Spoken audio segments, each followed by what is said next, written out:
Fala comigo, tudo bem com você? Eu sou Adolfo Silva e esse é o canal Histórias e Ficção.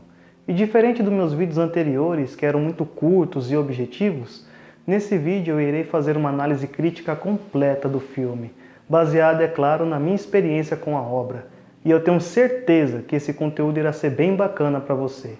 Como de costume, eu começarei com uma breve sinopse do filme e depois partirei para uma análise crítica, que assim terá alguns spoilers. Parte 1, sinopse. Ninguém Sai Vivo é um filme de 2021, de terror e sobrenatural, dirigido por Santiago Menghini. E nessa história, acompanhamos a personagem Ambar, interpretada pela atriz mexicana Cristina Rodo. E a Ambar é uma garota que acabou de chegar nos Estados Unidos, buscando ter uma oportunidade melhor de vida. Só que no começo é muito difícil. E ela até consegue um trabalho, mas por conta de receber muito pouco e sabendo que não teria como conseguir manter o aluguel onde ela está morando, ela acaba decidindo procurar outro lugar que tenha um aluguel mais barato para ela. E ela consegue achar um anúncio de um jornal. E quando ela consegue se mudar para lá, ela percebe que tem algo misterioso e macabro com esse lugar. Bem, agora depois dessa mini sinopse, eu começarei a análise crítica. Parte 2, análise crítica. Entre a bênção e a maldição, podemos começar explorando um pouco da mise-en-scène do filme. Para você que não sabe, mise-en-scène no cinema é tudo aquilo que está em cena, como cenários, atores, iluminação e outros elementos que compõem a linguagem cinematográfica. Esse filme possui propostas interessantes e podemos perceber que o diretor se utiliza de planos em certos momentos, onde ele quer passar uma noção de espaço reduzido e de estreitamento, assim dando uma dimensão menor dos espaços. Além disso, se utilizando do fator de pouca iluminação para concretizar isso. E trabalhando bem esses planos, o diretor consegue articular uma ideia de um ambiente um pouco mais claustrofóbico, com uma atmosfera mais sombria e até mesmo amaldiçoada. Quando a personagem da Cristina Rodo chega até essa nova pousada que ela havia achado no anúncio do jornal, o diretor filma ela e o personagem do Mark Menchada subindo as escadas. Nessa cena, o diretor está num degrau mais acima e a câmera está um pouco inclinada para frente. E com isso, ele acompanha os personagens e quando eles estão subindo as escadas, eles vão se aproximando dos degraus mais acima, a câmera os acompanha, fazendo um movimento leve e inclinando-se totalmente para baixo, se tornando um ângulo zenital, que é quando a câmera está totalmente inclinada para baixo. E nessa cena, passa a ideia de que os personagens estão entrando cada vez mais fundo nas profundezas daquele local. Naquela mesma noite, a Ambar começa a se lembrar da falecida mãe dela, vendo as fotos no celular e lembrando dos últimos momentos em que elas estavam juntas. E nesse plano, acontece uma cena em que a Ambar se lembra do carinho que a mãe dela fazia nela. A cena tem um corte e parece outro plano, com uma mão que se assemelha com a da mãe dela. Só que diferente do gesto da mãe, essa mão acaricia de um modo que chega até a ser malicioso, no sentido de sendo um toque amaldiçoado. E isso reforça essa ideia, porque no decorrer da narrativa, a personagem vai sofrendo uma espécie de opressão daquele local. Ela passa a ter experiências constantes com pesadelos e eventos sobrenaturais que vão fazendo ela sofrer cada vez mais com o luto. E como se a presença maligna intensificasse esses sentimentos de tristeza e saudade, tornando isso cada vez mais forte na personagem, aprisionando ela cada vez mais nisso. Existe um plano que reforça essa ideia de aprisionamento da personagem.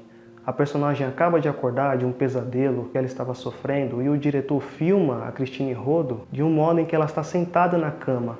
A câmera está posicionada de perfil e faz leves movimentos seguindo o movimento da personagem. E ela olha para o corredor e a luz se apaga.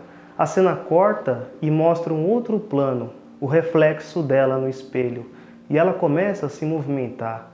E essa cena é reveladora porque mostra como a personagem está sofrendo esse aprisionamento, tanto interno dela mesma, como naquele local onde ela está vivendo agora. No decorrer da história, o personagem do Mark Menchada e do David Fligioli, que interpretam os dois irmãos que são os donos dessa pousada, existe uma cena deles que o diretor se utiliza para nos revelar o estado desses dois personagens e dos seus comportamentos. A cena começa logo após o Becker, o personagem do David, atacar o tio da Amber.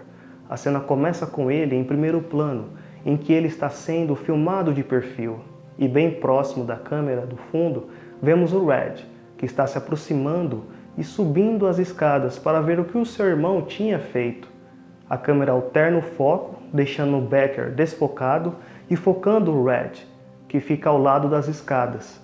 Nesse momento, temos uma revelação do estado dos dois personagens e o nível de ameaça dos irmãos. Becker fica em primeiro plano e Red em segundo plano, e isso nos revela a maior ameaça representada, que é o Becker, já que ele é o mais agressivo dos irmãos, e o Red, em segundo plano, já representa uma ameaça menor comparada do seu irmão. Quando os irmãos estão preparando as garotas para oferecerem à entidade que eles servem, há um diálogo entre a Amber e o Red, onde o diretor filma um plano de cada um deles, sendo esses dois close-ups, uma da Cristina Rodo e o outro do Mark. E temos a visão pela perspectiva de cada um deles.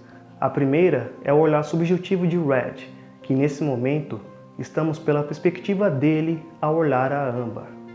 Do mesmo modo, quando a cena corta e foca em um close-up no rosto do Red, é pela perspectiva da Amber que vemos ele.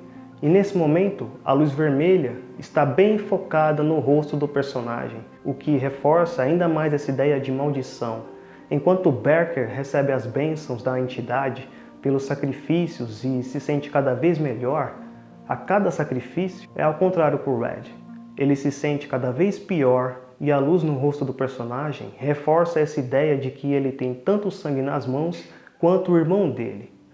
Agora, a ideia da bênção e da melhora também é reforçada nos momentos finais do filme, quando a Amber consegue sair e se vingar dos irmãos, inclusive oferecendo um deles para a entidade consumi-lo, e o diretor mostra a personagem sendo abençoada pela entidade nesse plano. Nesse plano, a câmera foca na lesão que a Amber sofreu, lutando para sobreviver contra o Becker.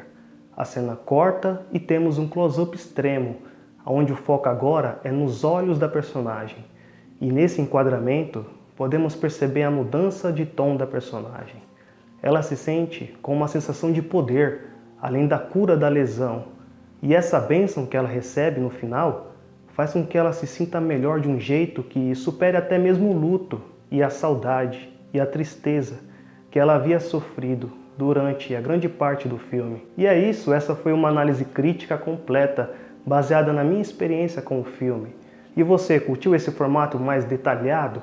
Deixa aqui embaixo nos comentários. E esse filme, caso você queira assistir, ele está disponível na Netflix e eu recomendo muito que você assista. Deixa um like, se inscreva no canal, se cuida e até o próximo vídeo.